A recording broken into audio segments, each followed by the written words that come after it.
I mean, imagine being the CEO of Pepsi-Cola. We should call him up and say, hey, because he probably don't even know. Did you know that every time Apple kills it, your stock goes down? He'd be like, that's the stupidest thing. Hang up with that person. They don't know what they're doing. No, go look. Go down back and go look. But, or even going further, you could say like Pepsi, kind of obvious because it's a staple, kind of moves the opposite. But go to like Ross Stores. Well, that's not a staple. That's a retailer. Why would that be down today? Oh, it's going to be down today, folks. It's going to be down today. It was going down last night. Look at the red candle from last night. Because it's in the queues and it's non-tech. So call the CEO up at Ross Stores and tell him that your stock is going to go down today because Apple and Amazon are too strong. They'd be like, the hell are you talking about? Like, this is the truth. Ross Stores, Fastenal.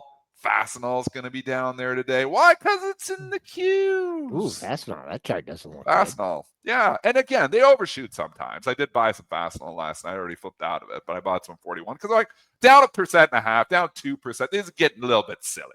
Down a little bit, okay. They're not going to crush down 5-10%. But there's money to be made here. You might say, oh, what's 1%? You make 1% times 25 stocks, you just made a lot of money. So yeah, there is money to be made here, folks. So pay attention, because if you're a trader, if you're an investor, you don't give a crap. Maybe if you're an investor, you do give a crap, because maybe you could buy some of these companies at cheaper prices because it's absolutely nothing to do with fundamentals. So I think if you're looking at long-term investing on some of these and saying, man, I'd really like to get some of that Fastenal, well, you get an opportunity on an Apple B.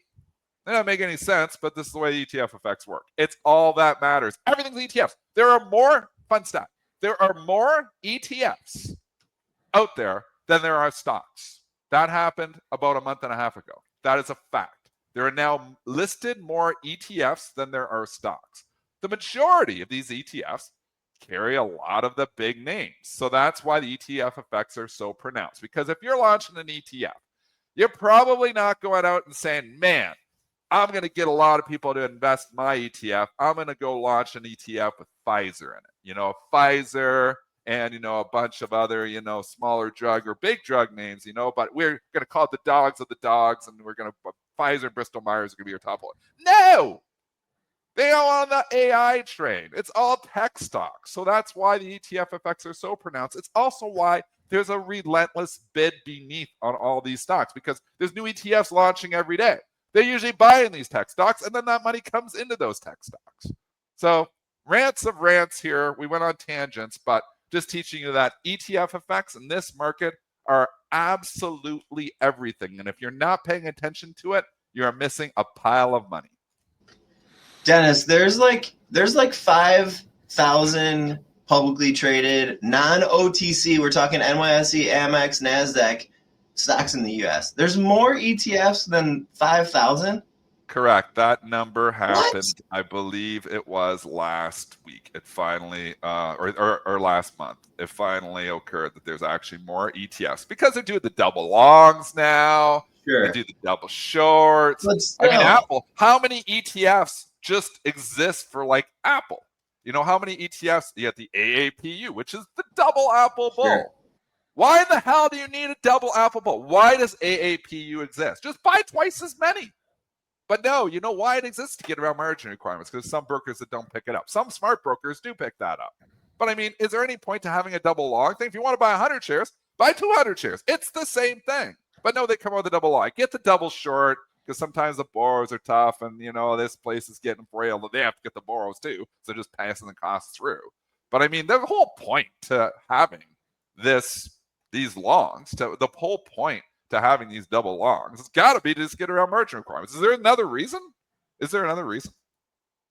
Can you? I can't think of it. Can you say request not to be in an ETF? Can you just say no? The company, like, no, we don't want to be. I don't think so. You're listed on the public exchange. Anybody can buy your stock. It's like a mutual fund. You can't say, oh, this mutual fund can't own my stock. This ETF cannot be in there. I don't think so. So they're kind of at the ETF mercy. I mean, when they load them up in the queues and they put PepsiCo in the queues because it's listed on the NASDAQ, I mean, all of a sudden, it's under the mercy of that. They're trying to go to 5 times. And you know what the fun thing is? If you go to 5 times ETFs, there's the fun facts for you too. You go to 5 times, stock falls 20% in a day, that ETF goes to 0. What? It could be up for years and years and years. If we launch, regulators, please listen if you're listening. I know you sometimes listen. If you launch those 5 times ETFs that have been proposed out there, they are proposed right now. If you launch that, if the stock has 120% down day in its entire history, that ETF goes to 0. So it could be up for years and years and years and years. Oh, 20% down day, it's worth nothing now. Think about the stuff before you approve it, please, because those 5 times ETFs should not be approved. It's guaranteed, these stocks. How many stocks are down 20% today? Just one, just today. Let's go look. We're going to do this for fun. I know it's tangent central, but this is all important stuff we're talking about here. So top losers, 20%. There's a couple. It's not any big ones. SPSC. So if there was a 5 times SPSC, that would now be 0 today. SPS Commerce. I have no idea what the hell SPS Commerce is. But, some stocks get close sometimes too. I mean, we have seen 20% down days in big stocks before. It has occurred. It does occur. It happens. So just think about that when you're launching those 5 times ETFs, and think about that when you're investing in those 5 times ETFs. Think about that. A $100 ETF LZC. If it's 1%, it goes to 0. Oh, it's crazy stuff. Wow, that was great tangent.